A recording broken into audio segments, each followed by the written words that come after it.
Welcome to the Hamumu Halloween Home Horror Hoedown, the podcast where we watch scary movies so you don't have to. From award-winning to completely unknown, we take them all way too seriously.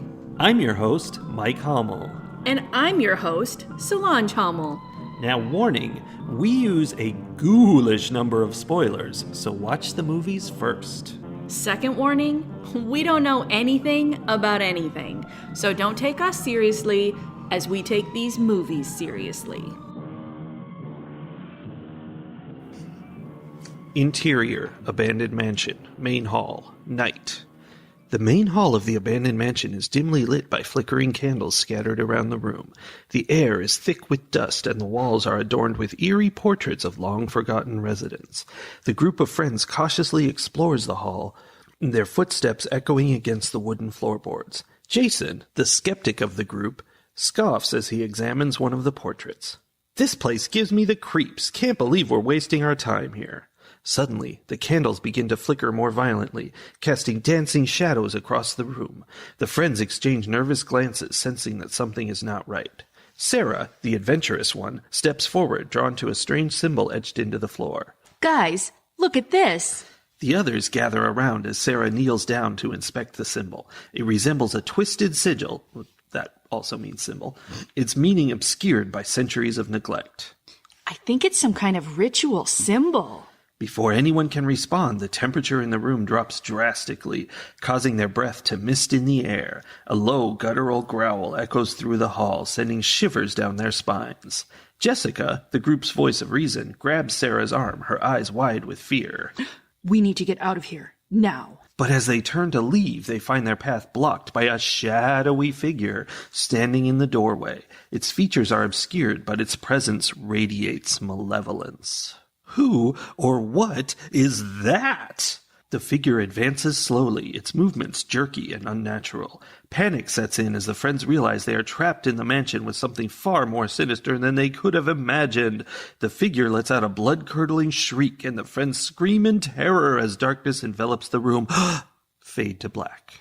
This scene is intended to build tension and set the stage for the supernatural horrors that unfold throughout the movie. What I hate about that is that there's nothing really wrong with it. It's not badly written. It's just so basic and generic and has nothing to it. And that makes me think that a lot of zero-budget movies are just going to be AI all over the place for the rest of time. I mean, it's not that far off from zero-budget movies already. It's exactly the same. It's that same thing that I've said before where, like, ChatGPT or AI programs can write or be creative at, like, a 5th grade level. Like, it's so beginner. They're like, I have learned these rules, and I am going to apply these rules. And so many of the crappy Hollywood writers are at exactly that level, so it's indistinguishable. That's all well and good, but this week's movie, Dark Harvest from 2023, yes, was not written by ChatGPT. As far as we know. I feel confident in saying it was not an AI written movie because it felt put together in a way that AI movies would not. Well, you know what it did was it told an original story. Like, I see connections to things like the lottery and other stuff, but it was an original concept and not a malevolent entity walking jerkily. True. Although it did actually have one of those. I was going to say, but I see what you're saying. Like, it wasn't just like this generic, this thing existed. The movie was all about why the thing existed. It was. And it's funny that you should say The Lottery, Shirley Jackson's classic short story that so many of us were made to read in high school. Indeed. Because that is one of my most favorite short stories. It is one of the stories that is in my head that then is foundational to any other story I try to create. I know, you did one of those. It is part of the AI training in my brain, right? And as I was watching this, I was like, oh, we found a movie that ticks all of Sully's boxes. Yeah, it was fantastic. It reminded me of that story as well. It reminded me of like Ray Bradbury. Yeah. And it also ticked the box of war is hell. Did you see Interesting. that in there? I can see, yeah, that makes a lot of sense. Actually, that was, I spent some time during this movie going, so what is the metaphor here, and what is that connected to? And that was one of the things I was thinking about. I was so excited when I found, like, when I realized as I was watching, I was like, oh, this entire story is a metaphor for sending our boys off to war with the hopes that we won't have to send the next generation of boys off to war. And yet, every time we do it, we just perpetuate the cycle. And eventually there are some parents who go, you know what? I'm not doing this anymore. And some boys or, whoever, young people who say, I don't want to play this game. I don't care what prizes you give us for winning at the end. There's no winning here. It was delightful. I loved it. There was candy. Delicious candy. Ribcage candy? Yeah. At the beginning, it was very much like, this alien is filled with candy. And I was like, that seems unlikely, but maybe. I don't know what aliens are made of. And then at the end, they're like, this guy who used to live in our village and has been up on a scarecrow pole for the last year being turned into a demon is filled with candy. And I was like, no, he's not. He's really gross. not. I mean, he did stuff him with candy. That happened. That's weird. Did he? Yeah, before he put him up, he stuffs him with candy. But then he's up there for like a year. Okay, wait. That's my main question. Was he up there for a year, or do they take them and put them in that? There was a room with all the writing on the wall. Oh. Whose room was that? That was in their old house. Oh, right. Because the boys get locked in the rooms for 3 days to make them feral enough to want to eat the insides of whoever they catch. Yeah, which is cool. So, this movie takes place in the 50s, and it's in a weird little town that nobody gets to leave, generally. Mm-hmm. Which is a very small town thing. Like, that's the metaphor for small town. Like, no, there aren't necessarily barricades keeping you in, but most people don't get to leave. But there is a cop who keeps you in. And every year at Halloween, not all, but lots of teenage boys of the town, I think probably like a certain age or something. I think it's like the seniors. Yeah. And I think it's like, there's definitely racism and sexism baked into the process. Yes. They all are locked in their rooms for 3 days without food or water, which seems problematic. And then set loose to go hunt down. It's weird because it seems kind of backwards. Like a monster comes out of the fields and starts murdering people, and they're all out there to kill the monster, which is weird. Like, I mean, it seems like the monster would be doing the kill. Like, they're aggressively going after the scary monster, which, poor monster. I feel bad for it. I mean, there's this whole like village lore about how this monster appears once a year and it has to be killed in order to protect the crops. That's even in the 50s, it's protect the crops. Yeah. Oh, and the monster is Sawtooth Jack, who has a pumpkin for a head, sort of. It's like mutated. And even though his name is Sawtooth Jack, he has very square, flat teeth. I mean, he's got jack-o'-lantern teeth. There's only so much you can do with a pumpkin. I mean, jack-o'-lanterns could have, it's easy to cut triangles. I think you should write a letter to the Harvest Guild. I'm just saying, like, why is his name Sawtooth then if he's not a sawtooth of any sort? I mean, it's the lore. It's to make him scarier. That's a good point. I don't know. So they keep the boys locked up. Then they release them like hounds at a rabbit. And they have to find this monster and kill it before the monster gets to the church at midnight. Because if the monster gets to the church at midnight, devastation will rain down on the village. They say that there will be a big dust storm or whatever, and all their crops will die. Right. The one time they didn't kill someone, there's something about that village. The one time they didn't successfully kill someone, there was a dust storm. And so that, of course, one piece of data definitely makes a pattern, right? Yeah. Which it would be interesting if it turns out that it would be totally fine. Yeah, it was just a weird coincidence that day. Anyway, they all think that bad things will happen and devastation and such. So they have that motivation, but then they also have the motivation that whoever wins, and the winner being the one who kills the monster and like eats its candy heart or something, I don't know. The family of that kid gets a check and they get a fancy house and like they get to move up in the world. Yeah. And that kid gets a fancy car and gets to go be the emissary to the larger world. He's the only one who gets to leave town and just go enjoy the world. Or does he? Which it was immediately obvious that he does not. Well, because the whole thing was that he left his little brother behind, and then his little brother, who is now ineligible to participate in the run. Yeah, you can't get 2 houses and cars. Like, his brother wants to participate because he feels like he's lived in his brother's shadow, his older brother's shadow for all this time, and blah, blah, blah, which again is very small town 50s, like, my football hero brother is taking all the attention from me. Yeah. So I'm going to roll cigarettes into my t-shirt sleeves. So the only way to make that be as horrific as it needed to be was for there to be some connection between the younger brother and the monster. And there was only one connection that could be possible what could there. It be? Exactly. I don't know. Like, that was a twist. It was a mid-movie twist, but it was like... Was it a twist or was it a mild turn? Yeah. It was a curve in the road. I don't know. I feel like they kind of expected it to be something of a twist, but like, duh.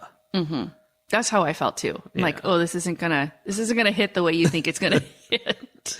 Yeah. I mean, it may have for some people, I guess, but it felt very obvious to me. Yeah. Well, it was clear... like the real monster is this system, not the monster. And so you knew they were up to no good. Yeah. So speaking of the monster that is the system. Yes. Girls were not allowed to participate. No girls, obviously. There were hardly any girls in that entire town. There were like 2. two young girls and then like a couple of moms. Yeah. And that was it. Yeah. It's just a pack of boys. Anyway, girls were not allowed to participate. People of color were not allowed to participate. No. Or if they were like direct, like they could, but they weren't supposed to win. Well, that makes it worthwhile to be starved for 3 days. And then people with wealth I don't know if it was weren't allowed or weren't required to participate. No, that makes sense. Which, of course, all of those things feed into the allegory of this being a war is hell movie. Although, why would they not want people of color to get drafted? Here's the thing. That's why I said it's not that they couldn't participate. They just can't. It was fine for them to run around and do the things and have the risk and whatever. They just weren't allowed to win. Yeah, that makes sense. Yeah. And then, of course, the wealthy people were able to opt out. There were the kids who were like the conscientious objectors. Yeah. Who were like, I refuse to participate in this. And then they like holed up in a bunker somewhere together. Yeah, this weird like bunker on the side of the road. It was like a storm cellar, but it was just on the road. It was. And when I realized that, I was like, is this a storm cellar for something else? Like, is this in case another dust storm comes? Or did these kids like spend the past year building this bunker to hide in? And if so, why did no one in town say, that's cheating?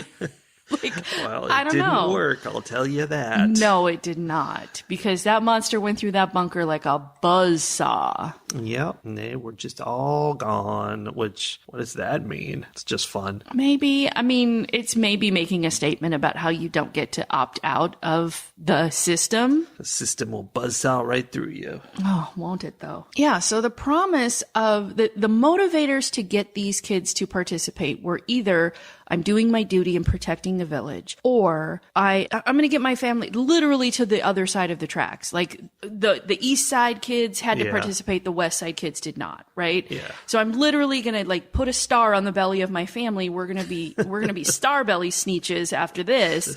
And star belly sneeches don't have to chase the monster. Yeah, I mean, there's definitely some lessons to be had in all of this. Should we talk about Sheriff Rick? He was not nice. He was bad. He was part of the Harvest Guild. Yeah, he was a big part of maintaining the system, and he was really aggressive about it. Mm-hmm. I mean, he was a true fervent believer of the system, right? Like he was in hook, line, and sinker. He was one of those, like, not only do I believe in the sacred duty of the military, but this has become part of my religion as well. And it is my entire identity within this village. Like, he was all in. So this happens every year. Where are all the adult winners? I mean, they become the monster and then they get killed the next year. Were you not watching the movie? That's a good point. All right. This isn't the Hunger Games. Yeah. I feel like I just lost track of things. I'm having a hard time thinking this morning. Do you want to go back and not have that question be a part of this podcast? I think it's okay. Because I did run into that question a few times while we were watching, and then I'd have to be like, oh, wait, no, I know where they go. So did all these old guys participate when they were young? Absolutely, they participated. Absolutely, they and that's did. part of where their fervor comes from, because they went through it. Everyone else has to go through it too. Don't take away my college loans. I was going to say the same thing. If I have to spend every penny I make for my entire life paying off college loans, so do you. If I had to jump through a bazillion hoops to become part of this country and deal with all kinds of racism and nonsense to get into the United States, then so do you. Yeah. Yeah. The college one, I just had this sudden thought of, you were saying then, so do you. Only the you in that question is only poor people. All you rich people get to avoid that because you don't need loans. Mm-hmm. So, that's a terrible thing to do. It's that's one bad. of those systems, because it's not just the rich people saying, like, so do poor people should have to work their whole lives to get educated.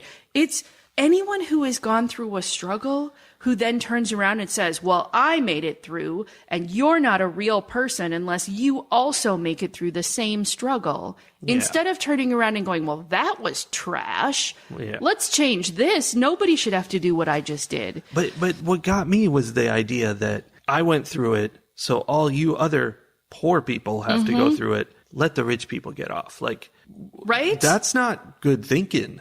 But it's the same thing that happens in so many places. Like, women do it. If I had to deal with all kinds of misogyny and grossness, and I had to learn how to dress appropriately and act appropriately and carry keys between my fingers when I'm walking down dark streets, then so should you. We're not going to address the fact that men are doing terrible things to us. They don't have to do any of that. It's always the victims who are like not working hard enough to be better and overcome the terrible system. And it's never the, hey, this system is trash and should be thrown away. I think the system is trash and should be thrown away. All of the systems. There should be no more systems. No more systems. Anarchy! Anarchy! You're such a little spider monkey. I don't even know what that means. Okay, so back to the movie. Sheriff Ricks, definitely part of the system, believes in the system, is feeding the system every year. Who else is in there? Who else is upholding and or resisting against the system? Well, there was this old jowly guy who was like, I guess, in charge of the Harvest Guild, and he announces the winners and gives them their prizes. The mayor, probably. So he was definitely, so right, law enforcement and politicians. Mm-hmm. And the silent assent of the masses. Yes. The school system, not necessarily directly involved, but by allowing Sheriff Ricks to come in and give his, hoorah speech, is feeding the system. Holding an assembly for it. Mm-hmm. Now, what about the parents? I mean, the parents we know, the parents of the former winner, Jim, and the current guy who's not supposed to participate but is participating, Richie, they are broken because they've learned the secret, because that's what happens when you win. And they're extra broken because Richie's forcing himself to participate when they're like, no, there's a reason you don't participate and we don't want to lose anymore. Mm-hmm. But we're not going to tell you what that reason is. No. We're not going to break the secrecy of the system. We're not going to betray the system. Never. But boy, does that cause very 50s style drug addiction in the mother. It's very, I can't handle this, so I am disassociating. Mother's little helper. Yes. Yes, indeed. Mm-hmm. His parents are trying to save him, right? You can tell from the very beginning that everything is off, but that they love him and that they're trying to save him. And his dad is trying to save him by giving him a job. Yes. Don't worry, you have a job as soon as you graduate. Here is your purpose. Work toward this. Don't think about anything else. His mother is trying to save him by praying for him and feeding him. Yeah. Again, very 1950s. It's the 50s or today, whichever. I mean, yeah, it's very stereotypical 50s, which is another thing that I wanted to bring up. This movie was made in 2023. Yep. It was interesting to me because when we grew up in like the 80s and 90s, there were a lot of movies being made that took place in the 50s because it was that like 30-year, 40-year gap, right? Yeah. It was, we were getting the stories of the folks who were having current midlife crises and trying to process all of the stuff they had grown up with, right? Yeah. It was stories of the 50s from people who had firsthand experience with the 50s, right? In 2023, 40 years ago is the 80s and 90s. Yes. Like right now, the midlife crisis stories that are being created are stories that take place when we were growing up. Yeah. Like Totally Killer. Yes, exactly. Those are the stories that have the firsthand experience in creating this like nostalgia feeling, right? Mm-hmm. A 2023 movie taking place in the 50s is like a whole generation's, it's like a whole midlife crisis worth removed from that firsthand experience. Or it's by an old director. I do not think this movie was by an old director. This movie felt like it was made, it was set in the 50s and written by someone who had only ever watched a bunch of movies that took place in the 50s that were made in like the 80s or 90s. They were not movies about the 50s made in the 50s. Yeah. They were movies about the 50s made many decades later. And then somebody watched all those movies and pulled out the like white t-shirts, dark jeans, black boots, cigarettes, Lots of cigarettes. greasy hair, like the very specific things that we now consider like iconic for the 50s, but it's missing the reality of the 50s. It's only the stereotype now. Yeah. It's like how 80s music today is only the top 1% of what actually came out in the 80s. The rest has faded away. And only these very indelible images of the 50s are still here with us today. Yes. And I do want to note that one of my earliest notes on this movie is just the numbers 1963. So it's very possible this movie actually took place in 1963. I mean, that makes sense. Which I think, especially if you're talking about a rural community in like the center of the country that's isolated from very isolated everything else, like it would make sense that it would feel more stuck in the past. Yeah. And also, I grew up in the 90s, so like what do I know about the 50s or 60s or the distinction between the late 50s and the early 60s? I mean, I don't have know. that. Just that was the number I found. But 1963 makes me think Vietnam, which interesting connection. Well, I mean, that makes perfect sense in the sense that this movie very much feels like it was about the draft. Mm-hmm. Which makes you wonder, going back to midlife crises, maybe this is the story of someone who participated in the Gulf War or Afghanistan. And obviously they weren't drafted for that, but they know the horrors of war, and they're like, I want to complain about war. So but I this want is to what I'm remove gonna it do. a little. Right. I want to take it a step away from, I don't feel good about making a movie saying what I did and what my generation was doing. Like, that's too close. People are going to judge me for that. But if I said it in the 50s and I pretend it's about a monster who's filled with candy, like, yeah, it's those layers and the curtains that we put in front of what we're trying to say to create metaphor. Yes, we stop feeding our children to the monster that is full of the sweet, sweet thing our country wants. Oil? Yeah. Gotcha.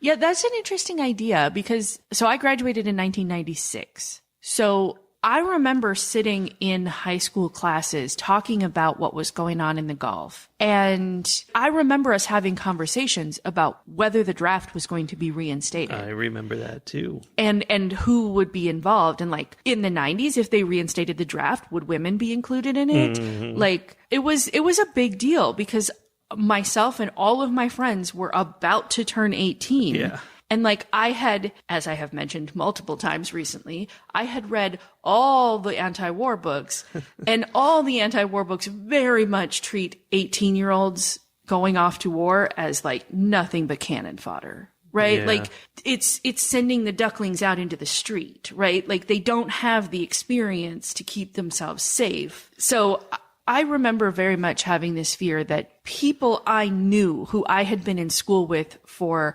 the last 10 years were going to end up being shipped off, and that I was going to experience a Vietnam-like thing. Yeah, I remember that. And I was like 20 or 21. So I was like, this better not happen.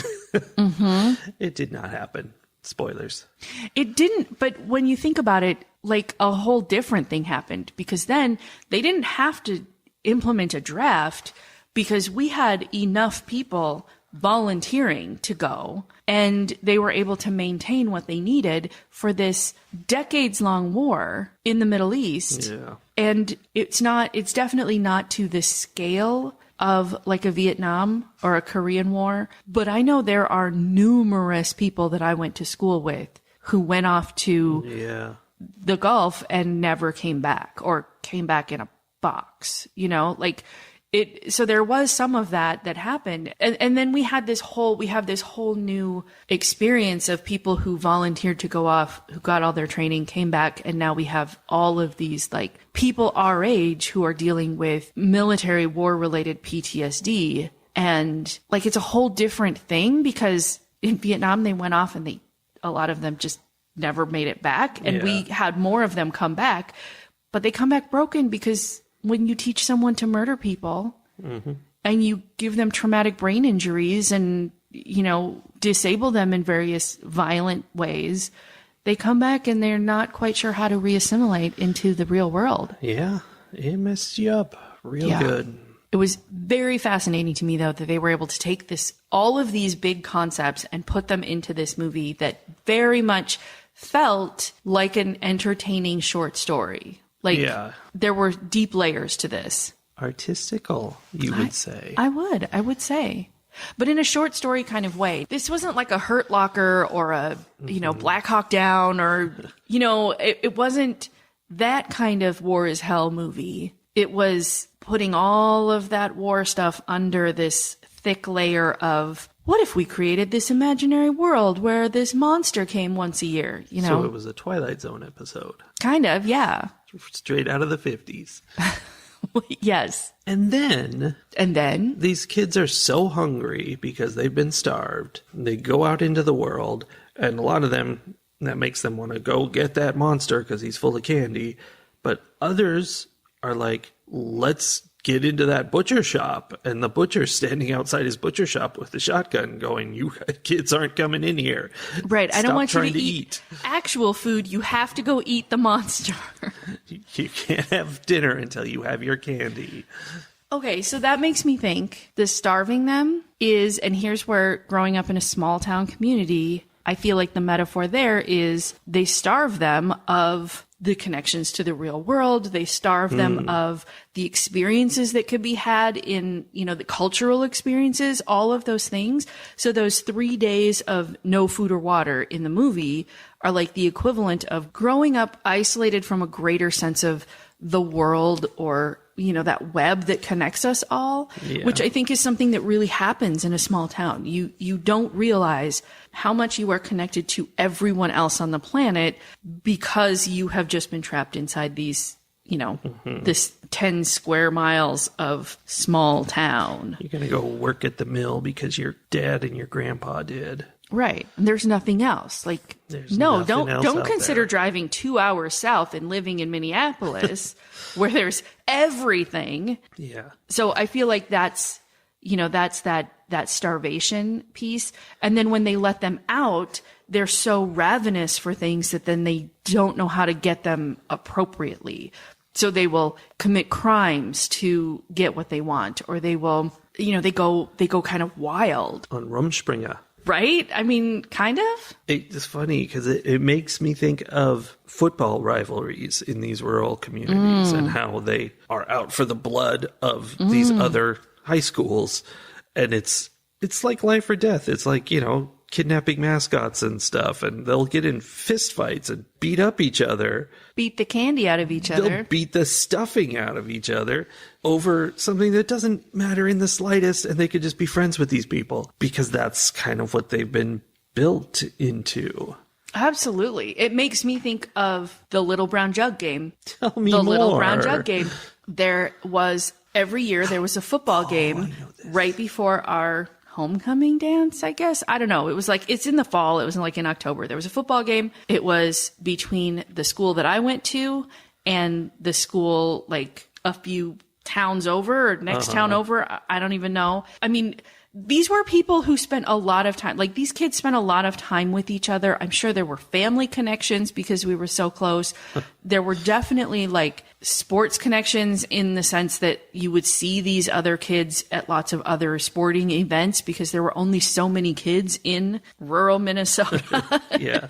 Like doing sports in rural Minnesota, northern Minnesota means that like you travel hours away to get to other communities where you can have a football game or you can have a track meet or you can have a volleyball game because there's only, we're all spread apart, right? So this was one of the neighboring communities.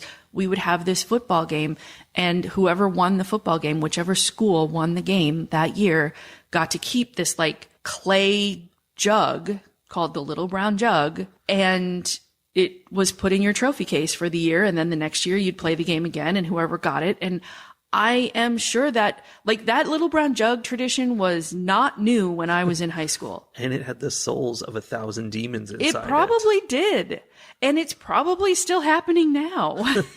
Like, I don't know. Did the like winning quarterback of each football team get his soul stuffed inside the Little Brown Jug? Absolutely. I don't know. 100%. That's exactly how it works. But there was this deeply antagonistic relationship between my school and this other school. Yeah. To the point where like you couldn't be friends. You couldn't date someone from that other school. Like they were the enemy. Yeah.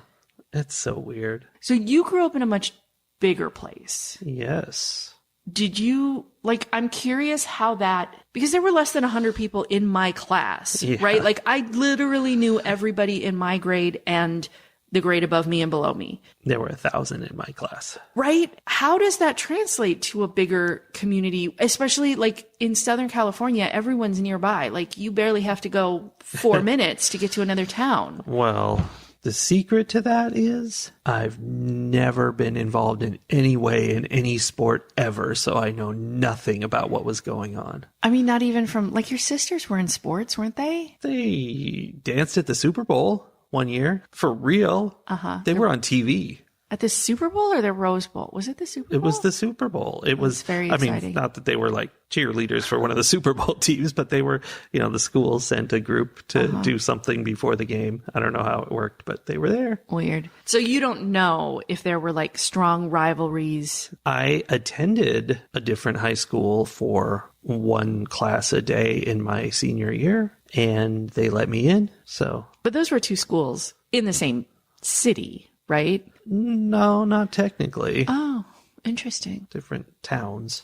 Because now I'm thinking, like, my school was so small that my school and the school closest to it combined students to create whole like football teams and volleyball teams and stuff. Yeah. Like, we were a joined sports team, and I'm pretty sure that still is the case today. And even between the joined sports teams, this is another school that is technically like us. We are on the same team, and there were still rivalries between those two schools. Yeah, kids can be so cruel. Maybe it's just that rural Minnesota is a little aggressive. Yeah, it's a scary place. Yes. We were chill in California. Were you? Uh-huh.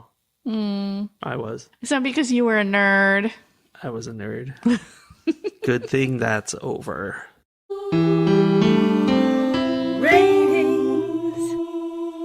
Well, so we spent a lot of time talking about the metaphor of this movie and not too much about what actually happened. So I do want to quickly say, at the end, Richie hooks up in a collaborative sense, not in any other sense, with this new girl in town, and they work together to try to break the system. Mm-hmm. And not only is she a girl, but she's also black, and her family is dead, and there's a bunch of stuff there. So they break the system. He saves his brother, who he, realizes is Sawtooth Jack. His dad gets in on the action, decides he's no longer willing to feed his children into the system. He disrupts things a little bit. It's not a happy ending because a lot of people end up dying in the disruption of the system. But the girl, Kelly, does end up getting out of town, which I think is I think that's a realistic idea of what happens when you break the system. The people who go up against the system are not just going to win, right? They definitely didn't. And a lot of people end up being hurt in the process of tearing a long-standing system down. And then there was that moment of but the reason we're doing that, the reason we sacrifice to tear a system down is because at some point, someone gets through to the other side. And that's the person that we're doing this all for, is sort of what it felt like to me. Okay, but didn't the system just continue unchanged at the end? No, because the dad goes and gets Richie, who is now Jack, yes. down and tells him to burn it all down. Oh, yeah. Yes. And that's the thing. If you're going to burn the system down, people are going to get caught in the fire, right? Mm-hmm. And that's when the dad decided, trying to protect my family from the system by working within the system didn't work. My wife is dead. My sons are both dead. I'm going to be dead soon. The community has been destroyed. There's nothing here. There's no reason to keep protecting the system. It's actually best if we literally burn this town to the ground. And as long as this one girl gets out, there's hope for the future. Yeah. Which doesn't bode well for us. When I apply that to current days, we're trying to change a whole lot of messed up systems. And it doesn't bode well for those of us who are here well, got to burn all this to the ground. Mm-hmm. Okay. Yeah. Anyway, I very much enjoyed this movie, both on the surface of being a kind of Ray Bradbury, Shirley Jackson, Twilight Zone kind of short story. And I obviously got into it in terms of what it was a metaphor for and what it was saying. And it feeds my socialist burn the system down soul in a way that a lot of movies do not. So, and I thought it was well done. I thought, I didn't have any complaints about the acting or the artistic choices or whatever. There were it was a little simplistic in terms of what the 50s looked like. But overall, I thought it was very well done. So I am going to give this movie 4.5 Corvette belt buckles out of 5. Okay. I'm on board with the things you said. The ending was a letdown for me because of how Kelly and Richie drive out. Well, they're trying to drive out of town, but they get stopped and confronted by good old Officer Ricks. Mm-hmm. And hooray, they beat Officer Ricks, but then the mysterious man who runs the cornfield takes Richie out. And through all of this, Kelly's just sitting in the car waiting. And it's like, it's missing, you know, like she had an opportunity to save the day there and stuff like that. Like, it's missing that, like, heroics, basically. Mm-hmm. But again, it's about you can't just beat the system, which is a shame because the system seems very incompetent and lame here. But that's how the systems are in real life, too. They're all incompetent and lame, and yet you still can't stop them. Yeah. There's a momentum involved. That's true horror. Mm-hmm. Yikes. 4 Corvette belt buckles out of 5. Okay. Burn it all down. Just like Kelly burned down the farm and the mine shaft, which, how do you burn down a mine shaft? I mean, I guess all the support timbers? I guess. I don't know. I liked Kelly. Mm-hmm. But I hadn't really thought about it, but you're right. She was she held back at the end. She was weak. And she wasn't weak. I think she was what she was given was weak. She wasn't given a role in terms of like in the writing of it. They forgot that she could have done a thing. I mean, the women in the 50s, they just got to sit quietly in the car and follow directions. I guess. I liked toward the end, and I don't remember who was asking this. I don't remember which 2 characters were saying this, but one character said, you know, what have you done? And the other character said, what had to be done? And then the first character was like, but what have you done? And the second character said, what's always been done? Huh. And the first character was like, for who? Yeah. And it was a really that was a lame reenactment of it. But it was very much like that questioning of like, yeah, we've done this all along. We keep saying it's what we have to do to protect, but we're not actually protecting anything except the status quo and a couple of rich white landowners. Yeah. And that's their power, is they trick everybody into thinking it's in their interest to keep this going. Yes. Like, for example, maybe one day you too will get to live on the West Side with $25,000. If you buy a lottery ticket, maybe you will get $900 million. You never know. You never know. Anyway. There's a lot to be mad about in the world. There is. But then there's horror movies. Which frequently also make us mad. I would like to point out. They make me mad in the most fun way. That's true. All right. Well, this one did not make me mad. We'll see what happens next week when we catch you on the flippity floppity. I'm not doing it. You're the one doing it. So we'll see you guys later. Bye. Bye.